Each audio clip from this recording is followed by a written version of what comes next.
Abortion happens every day. Millions of people around the world will have an abortion each year, but the majority of those people will never talk about their abortion experiences. What if millions of people broke their silence and told the truth about their lives and their choices?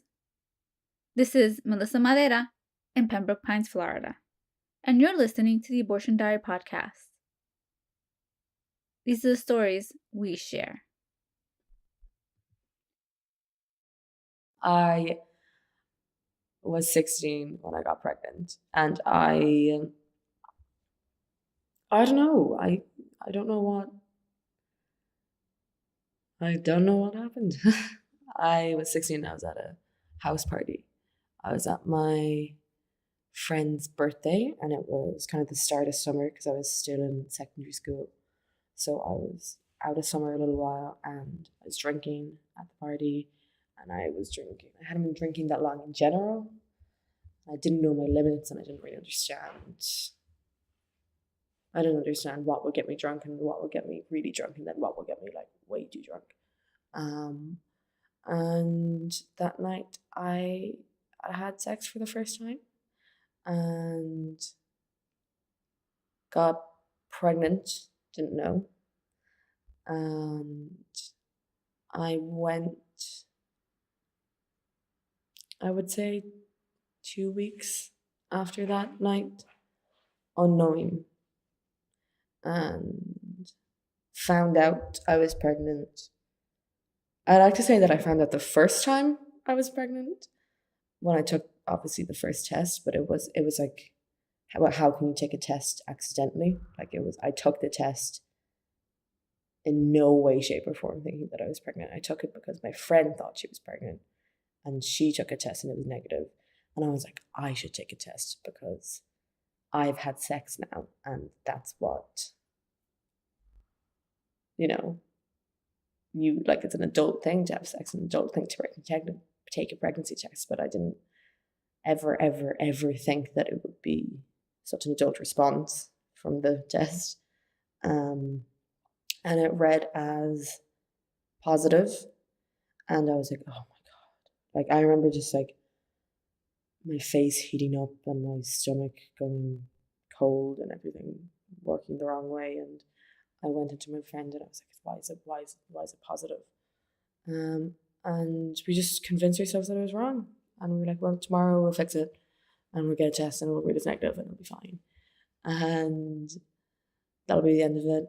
And went in and we did that, and we got tests that read as, I didn't sleep a wink that night, which is, understandable. And the next day, we went in and we got one test that read negative, and then like a pack of like 2 or 3 more tests. And then I took another one that day and it was also negative. So I was like, I'm in the clear. Not a chance I'm pregnant. 16, not me, couldn't be pregnant now. And then another week went on, and at this stage my period was probably 2 weeks late because I probably or not even, probably like almost 2 weeks late. And my friend, who was the only person who knew about the first test reading as positive, left for the rest of the summer to go. And as it just turned out, that week coincided with kind of every my close friends all just going on their holidays for that time. So I was like, oh my god, like who? Once the kind of nerve started to seep back in, I was like, what do I do now? Like what? Like who is there now? And so I went to my sister, and actually previously I had thought that I had gotten my period, and really it was just that kind of bleed that you get around your period when you're meant to. That isn't a real bleed necessarily. And I went to my sister when I started to realize that I was not in the clear, and there was something going on because I was doing my research way too late. I was looking at, and I have this thing about it, if you're sick, don't Google it, but this was something that I was like, I really need to try and figure out what's going on. And I was just seeing all this like, well, false positives aren't really a thing as much, and like false negatives are way more common than false positives. And I was like, oh no. And then I took another test and it was positive. And I was still thinking, okay, well, I've got 3 negatives and 2 positive tests done, so they're still in my favor, you know? Like, maybe, you never know. And I went to my sister and she was like, I explained the situation to her.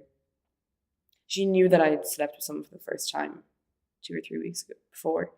And, or more, it must have been more than that, it was probably a month before. And she, at the time, she was really supportive and really like, I hope, like, was it okay for you? And I was like, yeah, of course, you know, like, of course, it's all fine. What could go wrong? And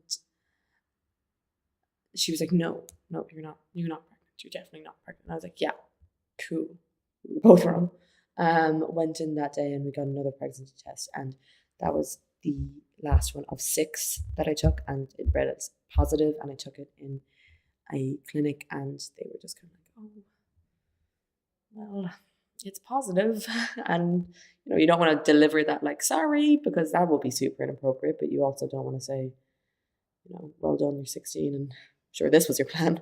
And my sister was amazing. She brought me to, which turned out to be kind of more religiously based, like a pregnancy counselling, emergency counselling crisis kind of centre. And we went in there, and it became evident when we were sitting in this tiny room with this woman sitting looking at us that she was not there to give me information about an abortion. And, you know, my sister was like, yeah, you, whatever you want to do. And abortion was my answer and my desire. And it was very, very, very clear cut for me. There was no real questioning of any other path or route or response to being pregnant. And that day was when I told my parents, which was excruciatingly painful, as I'm sure most most people might not say that, but I suppose a portion of 16-year-old girls who get pregnant accidentally would maybe agree, maybe it's that demographic. And when I told them, they were once again the rock that I needed at that time. I think the response, the exact response to a T, which was, what do you want to do? And every which way they could, they accommodated me. And at the end of the day, it was my godmother who was able to support us at the time. And she was the same, you know, she was able to just be there, you know, whatever we needed, whatever had to be done, she was able to provide those needs. And my parents brought me by ferry from Dublin to Holyhead, and then we went down to Manchester, and we went to the Mary Stopes clinic there, and we stayed one night in Manchester, and then we came back, and I went into my leaving cert year, and it was surreal, I think, you know, because I didn't really have, I kind of disassociated myself from it, you know, like that happened and it's done now, you know, like I think that's one of the things with an abortion, that if you want to, you can just be done with it. It's the part of the beautiful about it, that it gives you this freedom to decide, you know, to make this huge decision in your life. Because if you decide to have the baby, whether it's going through the 9 months and adoption, or if it's having a child, either way, it kind of stops this, nips it at the bud, you know, this kind of flourishing thing that could potentially happen, which is a life coming in and a person walking about after a certain amount of time. But I think it's also something smaller, you know. I think that's when you blow it up and you magnify it and you make it theatrical. I think it's also something that is just procedure, you know. It's just a medical procedure that women everywhere look for and need all over the world. And I think that was a big thing coming back into Ireland, I was so angry. Getting pregnant in the first place was riddled with disappointment and guilt and shame and all the kind of those negative emotions that you can pack yourself full of and just not let go for so long. But it was also this outward anger of, why did I have to leave here? Like, why in this time of just shock and fear, and I was fragile, my family, my loved ones we were all bruised and battered, and all we wanted to do in that moment was hold on and stay home. We didn't want to get in the car and travel and and go such a far distance it felt when we were kind of barely holding it together in the safety of our own walls. And I was so angry that I wasn't able to trust my own nation to help take care of that kind of situation. And it gets so much worse when you realize that there's so much more than a girl who went to a party and got pregnant at 16. There's women their bodies are genuinely physically aching from maybe getting assaulted, from maybe getting hurt, from maybe in some way, shape, or form being pregnant against their will, being like having this imposed on them. And then there's women who, for the safety of their own lives, they need to get an abortion, they need to get this procedure, and they can't go and do that in peace. They can't go and do that in a safe and a secure and loving. You have to sneak away from your home and your security and everything that makes you feel like you're okay and everything that comforts you, and you have to go and figure out how you're going to snake around your system that controls your life. I mean, it's ridiculous, and I think it's something that people aren't accepting. That if it's not you, then it doesn't matter. And I'm sure when I was 15, early 16, I was thinking, oh, abortion's not legal. Oh, I didn't know that. I just assumed it was, or it's so weird, or. And then when you're put in that position, it's like, oh, why didn't anyone tell me this sooner? Why didn't I? Why? Why is it like this? And it's not as if it was legal. Now we're just in this kind of weird transition. Like, it's always been like this, and that's why the change, whatever form of change we get, if it's little or small, is really reassuring, to know that there's people out there who are fighting for something more and fighting for the right to choose and decide that our bodies are our bodies. Saying something so obvious is so weird, to think that there's people out there who are like, well, no, your body is going to be decided by the cells that are starting to join up inside you, so let's just leave it to that, because I think we know who's more rational. In regards to my own experience with abortion, for a long time, that's what I thought it was in and of itself.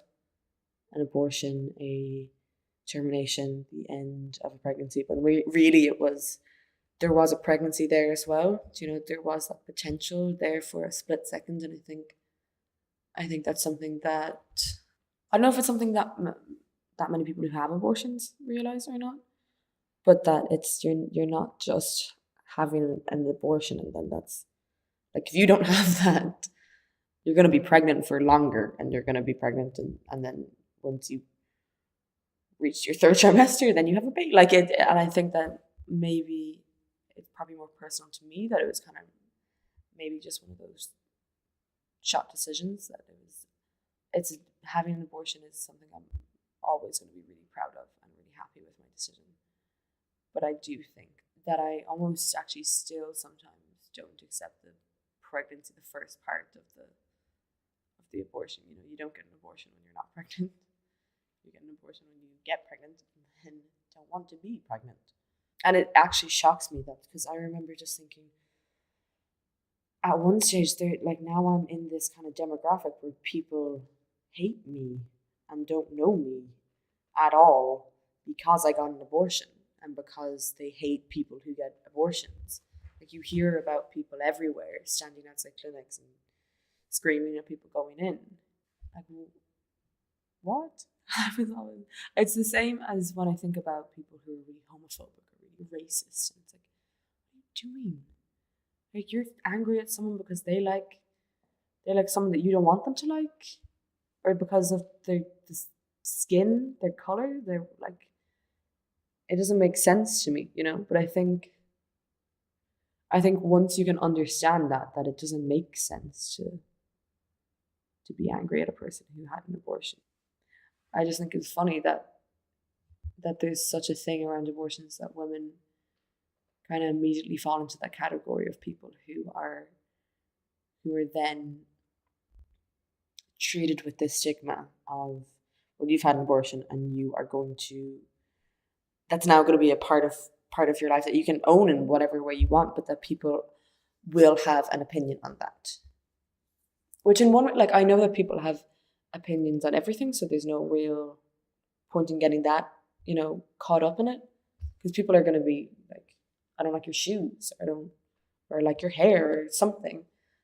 If someone's getting an abortion, then it's really for them, And I think being young and being scared of what people thought of me anyway at that age, I had this big kind of thing on my plate of like, well, what are going to people think of this, And that just added to the well, I really, really shouldn't talk about it, Because it's one of those things that even if you just bring up in conversation, someone could get offended.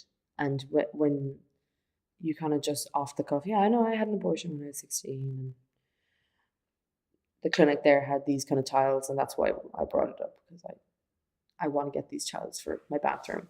If you bring it off so easily in conversation, there could so easily be someone who just sparks off that. I don't think I always realized that we're kind of branded in a certain way.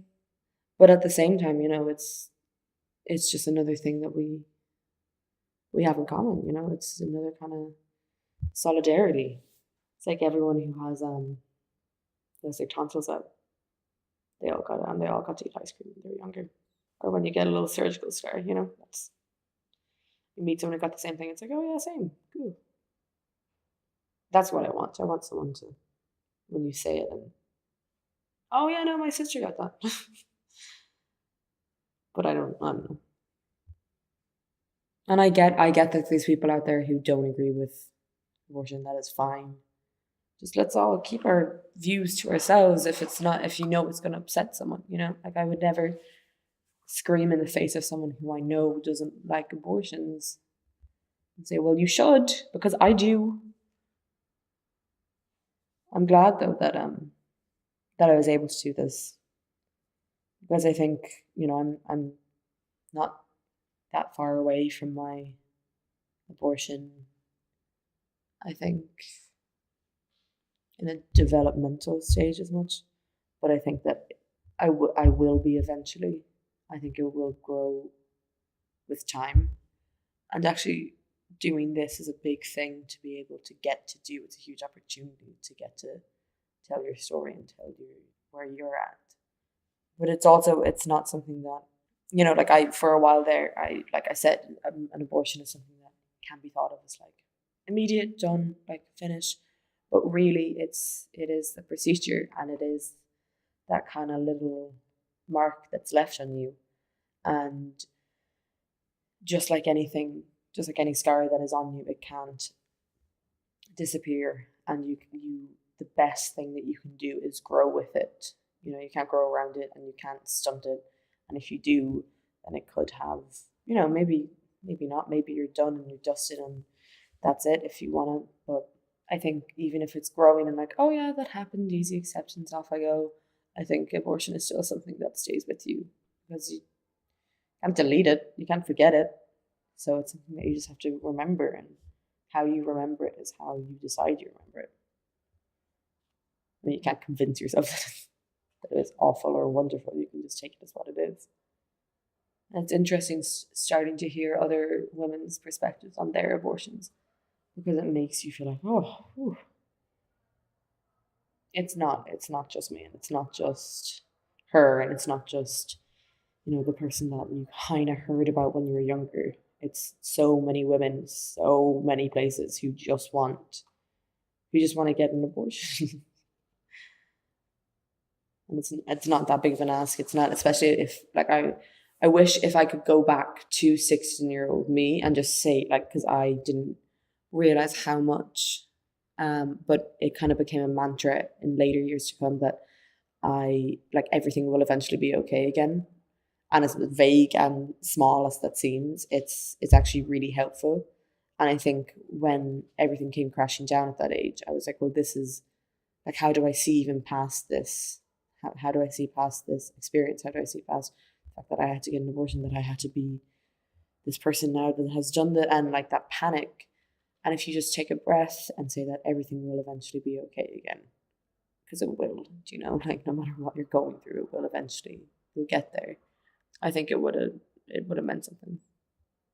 And it's weird because I remember starting to tell my friends as well afterwards, and I was never really able to tell them like comfortably. It was always an awkward situation.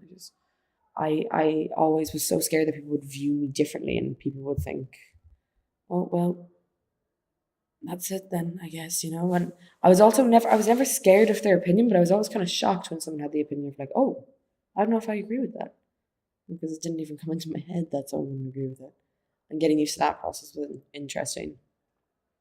Really interesting. Can you share a little bit about making the decision to travel and what that was like for you and what it was like in the clinic for you? Like, what was your experience in the clinic? Yeah, well, traveling was making the decision to travel was once you want an abortion in Ireland, it's the only answer is to travel. So the decision once I wanted an abortion was made for me that I would have to travel. And that was, I know that was kind of like, oh God, now I have to go this distance, and I don't even want to go to Manchester anyway. You know, it never even came into my mind to. It was never like on my radar of somewhere that I wanted to go. Not that I didn't want to like not ever go there purposefully, but knowing that the reason and sole reason I was going there was because it was where I would be able to get an abortion. And, you know, from the get go, I was just so moody and sad. You know, I was just in the back of the car covered in blankets and all the way to the ferry, and we were able to kind of, and it was as far as journeys go, it was totally comfortable. You know, like there was no hiccup. You know, we didn't I don't know like how dangerous can it get in a ferry. Like it was fine. There was no, but it's not a fun journey to make either. You know, like if you know you've been brushing your teeth really, really badly, or like you've been skipping brushing your teeth, and then you have to go to the dentist and you kind of feel like you're in trouble, and you know that they're going to be like, well, you should have done something about this, then it's not a nice car journey to the dentist. And it wasn't the same, like I felt like I was necessarily in trouble. I kind of felt like I was being sent away because I was in trouble, you know? Like if only if Ireland was able to say, well, it's okay, you know, like this happened and that's fine, and you don't want to be pregnant anymore, so stay here and get an abortion. But instead it was like, okay, well, now you have to leave the country. Like it was so unpleasant, the actual feeling of leaving. Because nothing against England, but I don't necessarily like, it's not a place that I want to hang out there that much. And when you have to go somewhere that you're not all that interested in anyway, and go do this thing that you're just kind of like uncomfortable about, it's just not a nice feeling. It's really not a nice feeling. And I remember we got there and we kind of just drove. We got there evening time and we went to the hotel room for a little while, and then we went and we drove around Manchester a little bit, and we went to go find the clinic, which was Mary Stopes. And, you know, they really do support Irish women going over there. And they were really good in terms of being understanding, you know, just even from the website to being in there. And I didn't expect it, but there was no kind of like, oh, you came so far away, you know? And I went in, and it was it was hard, I think, because I was sitting in amongst these women who were women, and I felt like a girl, and I felt, like it was just one of those moments that you can't really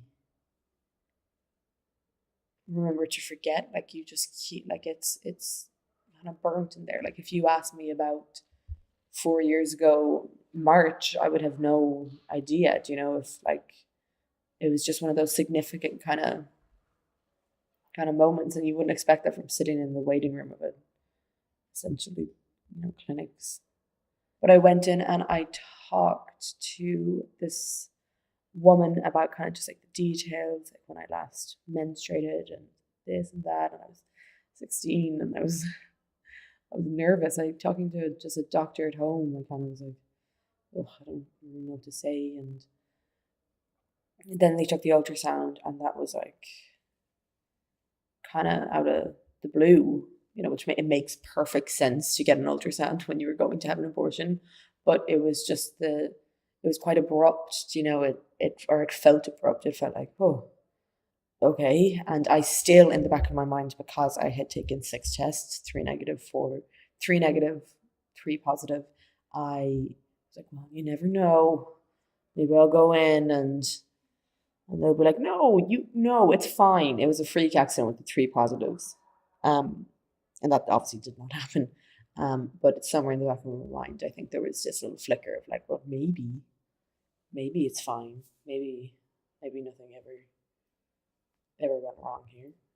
And yeah, I remember just getting the jelly put on, and it happening really quickly. And she got the scroll out, and once she got it, she was like, okay, well, 6 weeks, and we'll keep going. And we went on, and there's forums and stuff. And then I got into a second waiting room, and I was sitting there, and I was in my leggings and my black and white top, and I was sitting there like, oh, well, what happens now? And I got the gown, and I looked at a magazine, and I remember just sitting there like, oh, this is fine. This is, it was one of those kind of balancing acts of what should I do now?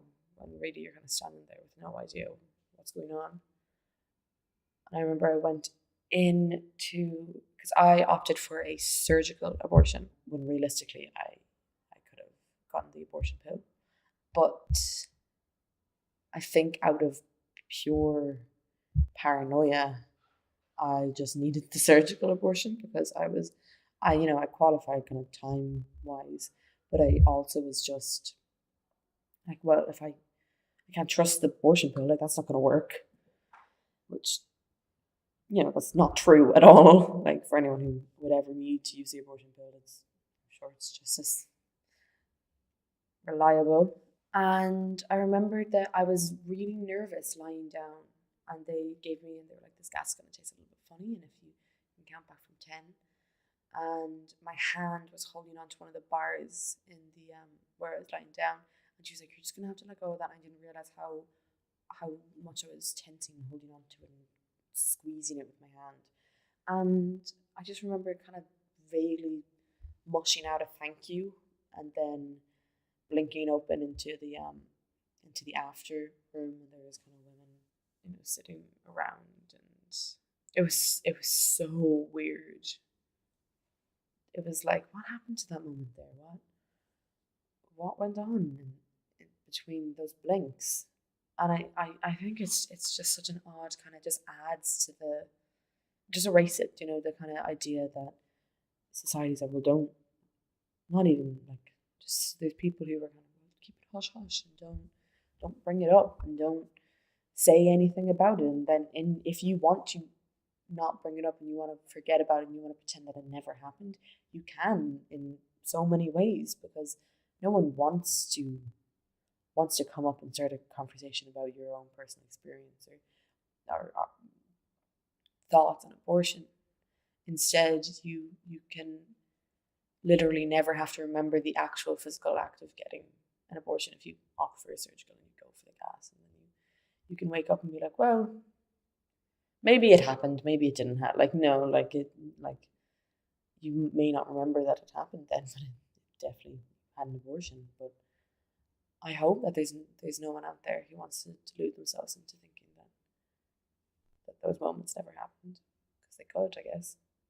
Because I remember being really, really, really aware in that moment of, oh, so I've just come out of there, and I'm back in my clothes, okay, and they gave me a little, like almost like a comment card, and I was still super, super drowsy, but all that was spinning through my head was like, oh my God, they've done so well. It was such a good experience. And I was just kind of like broad scrolling and trying to get just as much compliments onto this little card as possible. And I gave it back like, thank you. And then I think I got a little bit of water, and they gave me literature on like the after kind of experience. And they gave me an envelope with sexual health leaflets and condoms, and I brought that all home in an envelope, and I think my mum wrote my name on it, and I think I still have the envelope. I think for a long time I would like look at that little envelope like, oh, where were you 2 months ago? And it also opened my eyes, I think, to realizing that I didn't know as much as I really could and should about my own body, about like how my own period works and how that affects my ovulation and what ovulation means and what side effects can come from when you have sex and what happens. And I don't know, it's not, I never felt ashamed of the idea of having sex or anything, but it kind of gave me this kind of this sick feeling once I realized that, this first time of having sex had led to this abortion, that there's this direct link, and the idea of having to leave and get an abortion. And it wasn't a choice. It wasn't as if someone had said, like, obviously I didn't choose to get pregnant, but that happens, but it wasn't a choice to have to leave my home and my country to go and get an abortion. Like, I wonder if it was legal in Ireland, how many people would be like, actually, you know what, I would like to go to Manchester for a weekend, so I might as well just go and do it there. Like, it's not a thing that people are like, let's make a weekend out of it.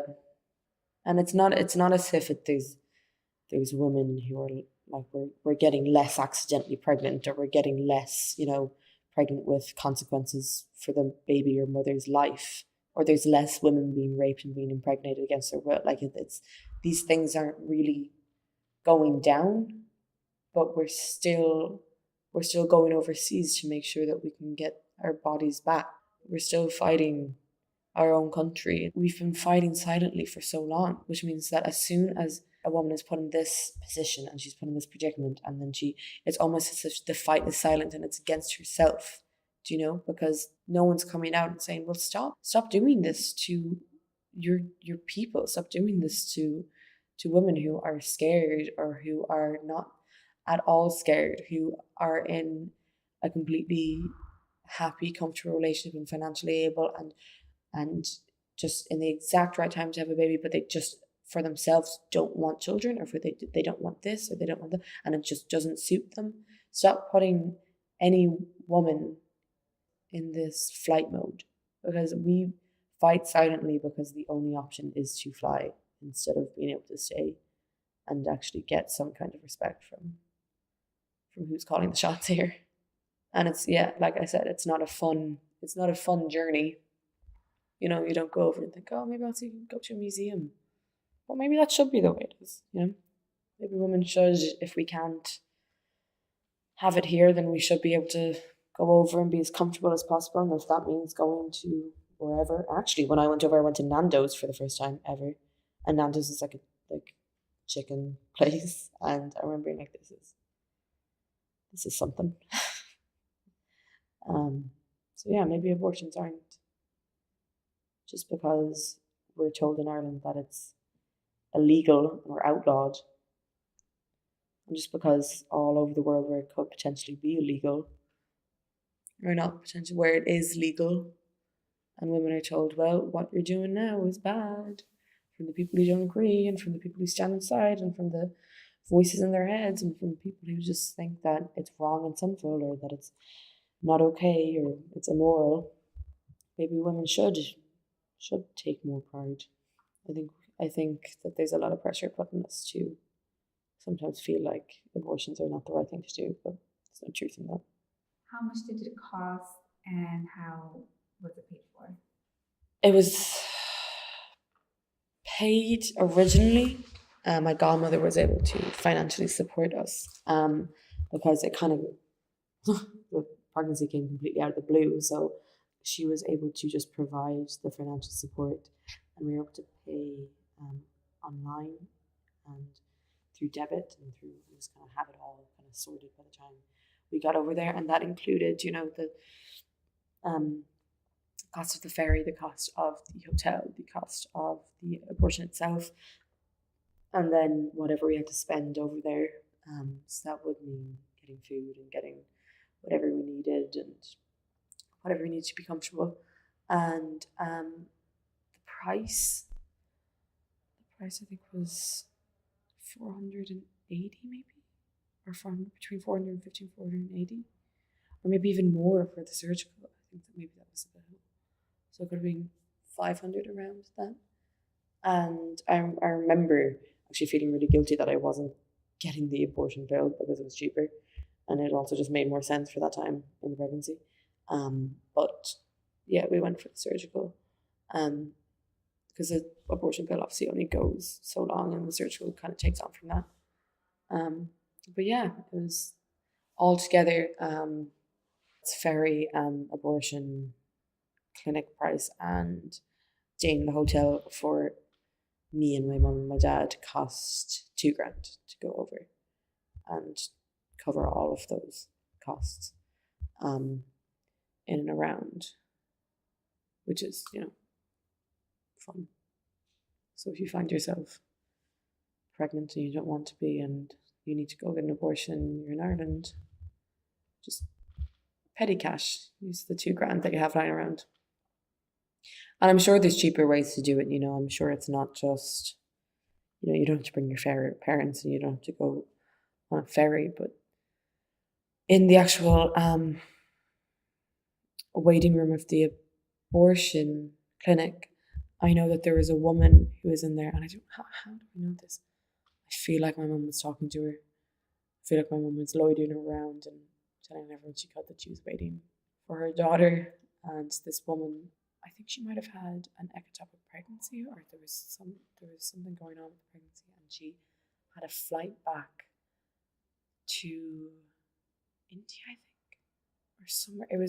She had this really long journey back on this plane, and I remember being like, oh my God, that's crazy. Like, you have this long, uncomfortable, painful, like, that's not fair. You shouldn't, like, I was in the back of my mom and dad's car with my parents there who loved me and who were supporting me, and who I was, wrapped up in blankets in the back, and I had these cramps, and I was, I was annoyed that I had to be in the back of the car when this poor woman had to go and sit wedged in between people she probably didn't know and have all the mandatory discomforts of a plane journey anyway, and on top of that had just kind of come out of a clinic and just had to get on a plane. And the world doesn't slow down because you got an abortion, and that means that even the world that you've come from, if that means that you've been forced out of it because you need an abortion, still doesn't slow down when you come back.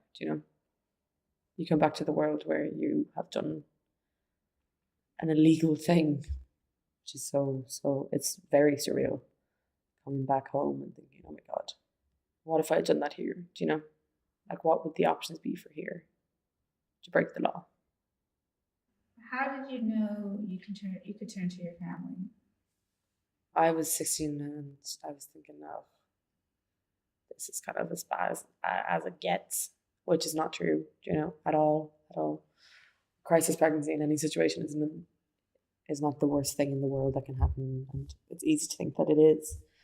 It can be really horrible and it can be really hard, but I don't think it's the worst. But when I was, being younger, I was like, oh God, I'm in trouble, like I messed up badly and, monumentally, and I just feel so like, oh, like when you're that age, you don't even want to tell your parents that you drank You don't want to tell your parents that you had sex. That's an awful, horrible conversation to have.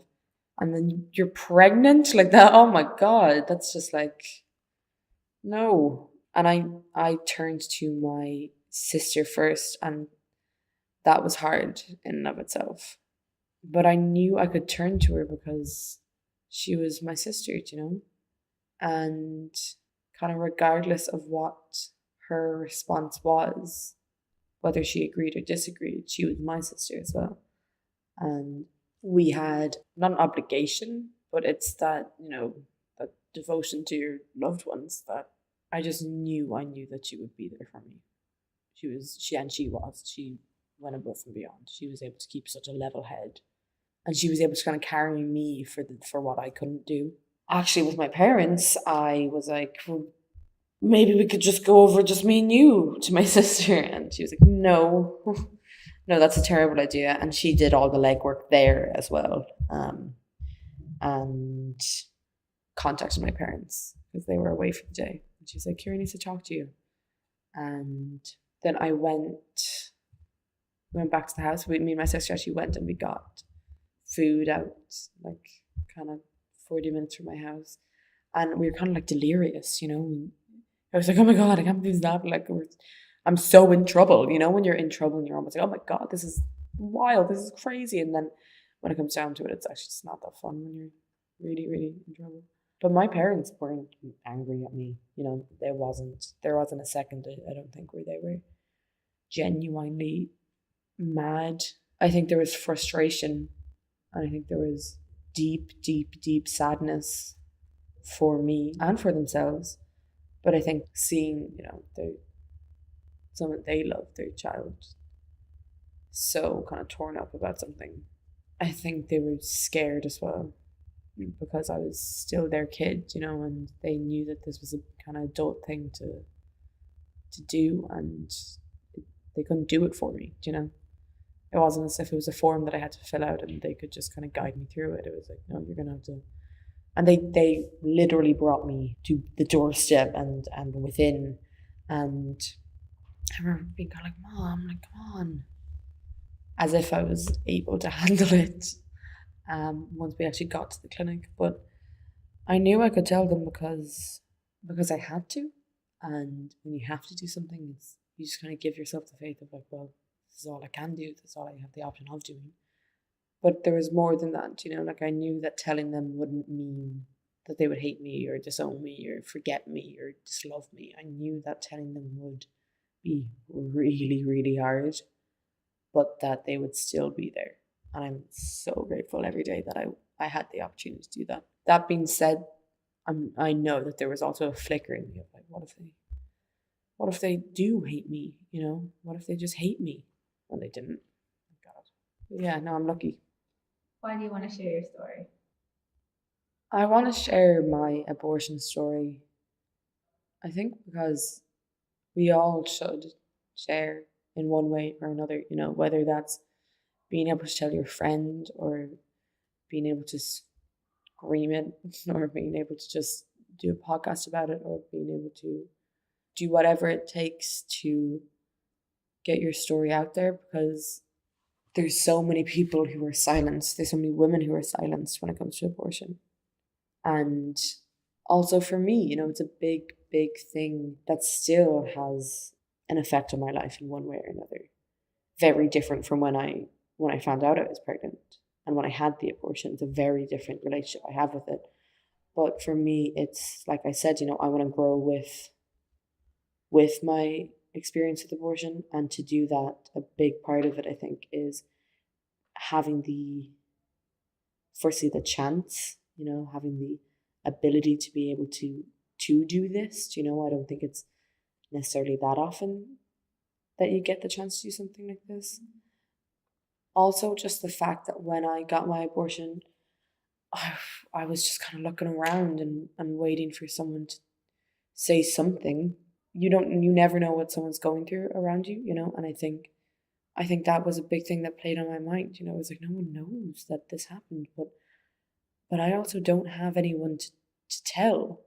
It wasn't as if I could go into school and be like, guys, broke my ankle, or like I have to do this, I had that, this is it, and like and once you open your mouth and you're able to say those things to a person, it really makes a difference. And for me, it makes a huge difference. And when I was 16 and scared and going into this huge year in secondary school, I was like, wait, this doesn't make any sense though. There's nothing out there. There's no group that meets up, every 2 weeks or once a month or something, and shares and supports.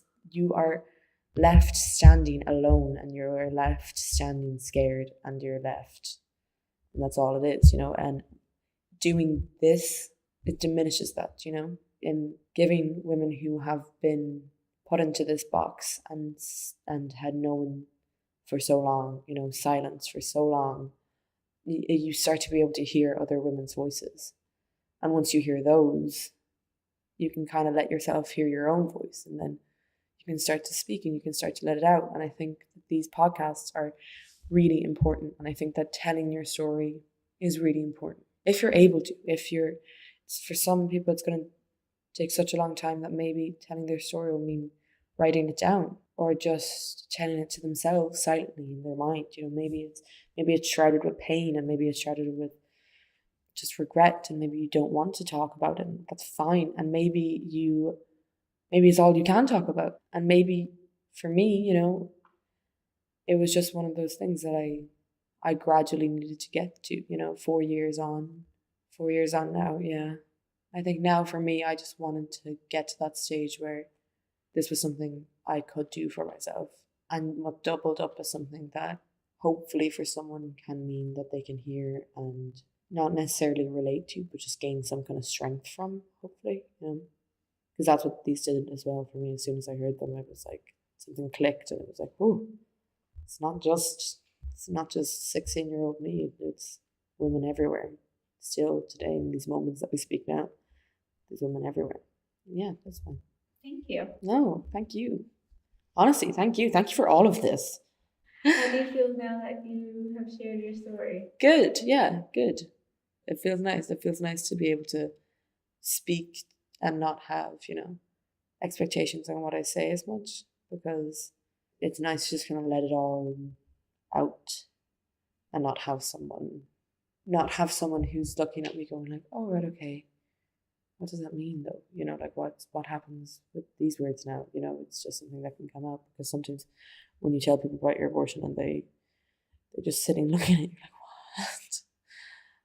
Oh, how? It's nice to talk to someone who has had an abortion. I think that's a big thing. And hopefully people will listen who do any of the podcasts, hopefully anyone who's had an abortion can stumble across someone who will listen also. Like I said, everything will eventually be okay again, whatever scenario you're in.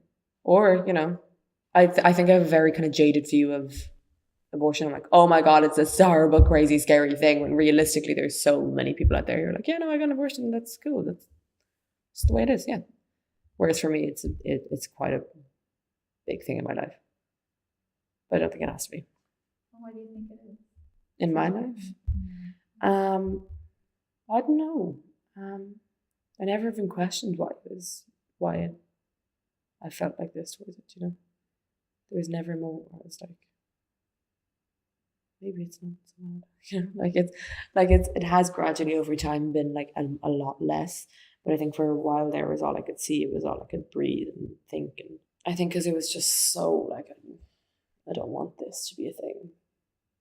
And when you fight something so much, it kind of makes a bigger splash. I think that's all I did. I think I just kept making it bigger and bigger until I finally have come to terms and started accepting. And the more I accept it, I think the more I grow with it, the less of a huge thing it's going to be for me. But yeah, I do sometimes envy people who are like, oh yeah, it's not, I don't think about that often. This is Melissa, your host and the founder of The Abortion Diary. For more information about the Abortion Diary podcast, visit us on the web at theabortiondiary.com, or email me with your questions or comments at melissa@theabortiondiary.com. Remember, if you're a fan of the podcast and would like to help us reach more folks, please subscribe on iTunes and write a review or rate this podcast. Your reviews and ratings will help us grow in the iTunes rankings and reach more people. I also love to hear from you. You can also listen to over 160 abortion stories on our website, SoundCloud, Stitcher Radio, Google Play, or your favorite podcast app. And don't forget to follow The Abortion Diary on Twitter, Facebook, and Instagram. You can follow me at The Abortion Diarist on Instagram. And The Abortion Diary can't continue without your support. I've been self-funding The Abortion Diary for over 4 years and need your help to continue to share our stories. I still have over 120 stories that need to be edited, and people from all over the world still want to share their stories for the podcast. You can support The Abortion Diary by visiting our website and making a donation online. The Abortion Diary is a 501c3 organization, and all your donations are tax deductible. You can also bring me to your college campus or organization. I use the money generated from that to make more Abortion Diary episodes. If you'd like to share your story, send me an email at melissa@theabortiondiary.com or visit our website, click on Share Your Abortion Story, and fill out our contact form. I'm currently in South Florida. Many thanks to Sharon for hosting me in Galway, Ireland, so I could record this story. If you'd like to host me in your city or town, please send me a message. And a special thanks to you for listening.